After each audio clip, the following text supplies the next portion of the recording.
ॐ तत्पुरुषाय विद्महे महादेवाय धीमहि तन्नो रुद्र प्रचोदयात्। ओम नमो नारायण। ओम नमो भगवते वासुदेवाय। देखिए, हमारे दीपक में तरह तरह की आकृतियाँ बनती हैं और लोग तरह तरह के कमेंट करते हैं। कुछ लोग बोलते हैं ये अंधविश्वास है, कुछ बोलते हैं कार्बन डिपॉजिट है, कुछ और कहते हैं, कुछ और कहते हैं। देखिए, सबकी एक ही बात है, सीधी सी बात है, अपना अपना विश्वास है और अपनी अपनी आस्था है।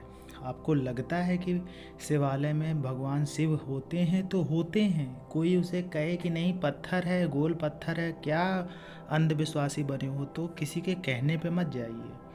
शक्तियाँ उन्हें ही आभास कराती हैं जो उन पे विश्वास करते हैं, उनसे जुड़े रहते हैं और उनके मार्ग पे चलते हैं। हर किसी को अगर आभास होने लगे और हर किसी को अगर ये एहसास होने लगे कि नहीं शक्तियाँ हैं, उनकी मदद कर रही हैं, उन्हें दिखने लगे, तो हर किसी व्यक्ति और एक साधारण व्यक्ति और एक जो बहुत तपस्या करता है उस व्यक्ति में फ़र्क ही क्या रह जाएगा। मान लीजिए आप जप करते हैं, 11 माला जप करते हैं, 21 माला जप करते हैं, तो इतना जप करने के बाद जो अनुभूति आप ले रहे हो, और एक ऐसा व्यक्ति जो कुछ नहीं करता है, जिसको भगवान ने विश्वास ही नहीं है, वो उस बात को कैसे आभास कर सकता है जिस बात को आप आभास कर सकते हैं। तो ऐसे व्यक्तियों को समझाना बिल्कुल भी नहीं है, आपको नहीं समझाना। ऐसे व्यक्तियों से दूर ही रहिए, अपने विश्वास पर अडिग रहिए। देखिए, अंधविश्वास उसे कहते हैं जब आपके विश्वास का कोई फ़ायदा उठाता है कि मैं आपसे कहूँ फूल बन गया, आप ऐसा करो, आप मुझे इतने सारे रुपए भेज दो, मैं तुम्हारा ये काम करा दूंगा, ऐसा कर दूंगा, वैसा कर दूंगा, और पैसे लेके बैठ जाऊं और फ़ोन बंद कर दूं। तब मैंने आपके अंधविश्वास का फ़ायदा उठाया।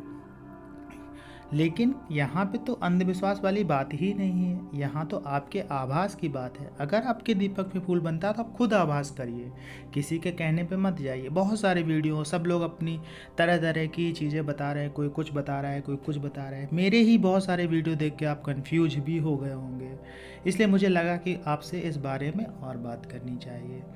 देखिए, दीपक में कई तरह की आकृतियाँ बनती हैं और हर आकृति का अर्थ होता है, लेकिन उस अर्थ के पीछे नहीं भागना है।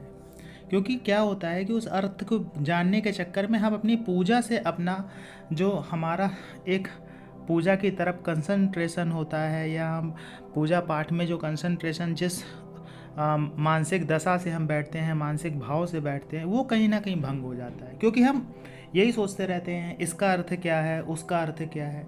मतलब तपस्या करते करते ही हम फल की चिंता पहले करने लगते हैं। ये वैसा ही हो गया कि आपके एनुअल एग्ज़ाम हुए नहीं और रिजल्ट पहले से सोचने लगे कि मेरी तो फर्स्ट डिवीज़न आ गई, या मेरे 90% आ गए, मेरे 100% आ गए।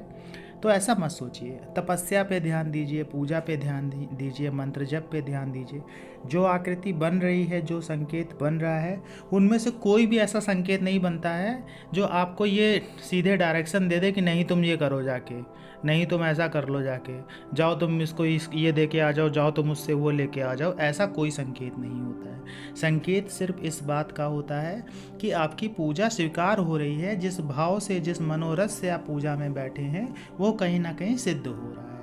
अब कई लोग ऐसा भी कहते हैं कि मेरे मनोकामना पूरी नहीं हो रही है, हम इतना जप करते हैं, उतना जप करते हैं।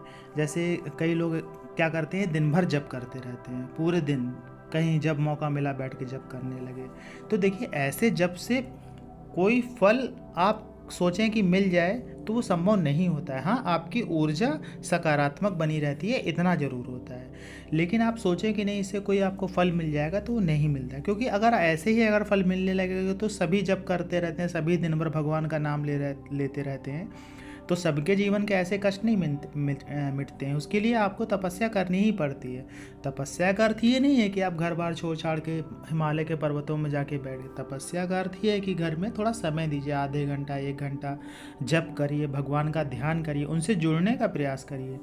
एक बार अगर आप जुड़ गए उनसे, तो ऐसी कोई चीज़ ही नहीं है जो आपको जीवन में ना मिले।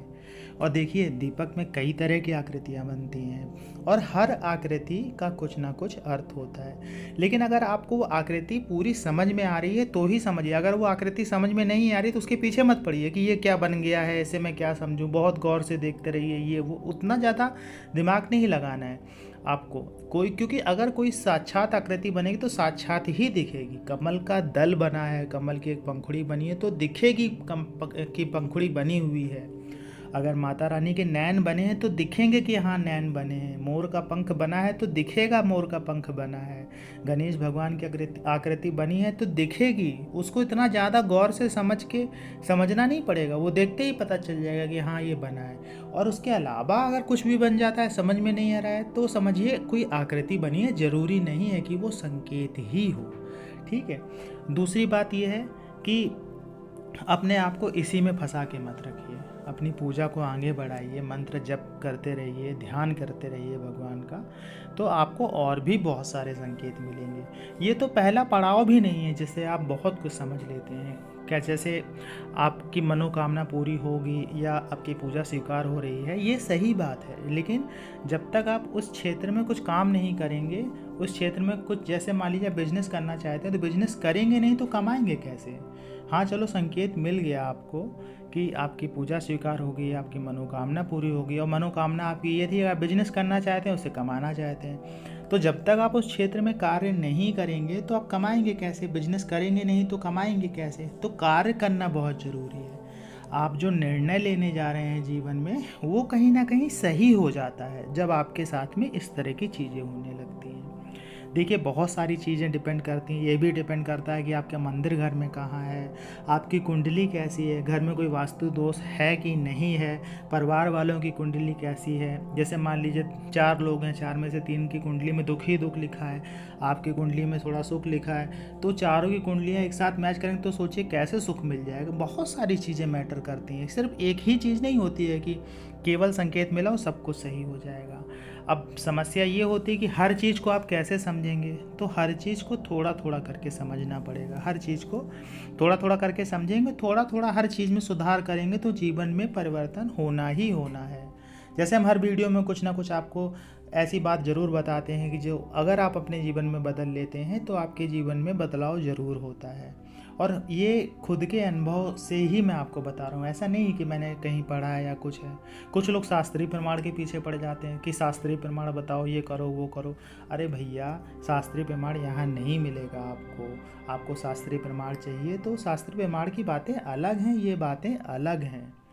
जो भी तपस्या करता है या जो मंत्र जप करता है, जिन्हें सिद्धियां मिलती है, वो कोई शास्त्रार्थ नहीं पढ़ते हैं। उनको खुद ही दैवी शक्तियाँ, इतनी शक्तियाँ और इतना ज्ञान दे देती है कि उन्हें कोई शास्त्र की ज़रूरत नहीं पड़ती और उन्हें कोई प्रमाण की ज़रूरत नहीं पड़ती है। वो आपको प्रमाण दें क्यों भाई? ये तो 1 to 1 कम्युनिकेशन है आपका, भगवान से आपका कम्युनिकेशन। आशा ये जानकारी आपको अच्छी लगी होगी। जानकारी अच्छी लगी हो तो वीडियो को लाइक करिएगा। कमेंट्स में जय माता दी, जय श्री कृष्णा, हर हर महादेव लिखिएगा। मिलते हैं आपसे अगले वीडियो में नई जानकारी के साथ में। तब तक के लिए जय श्री कृष्ण।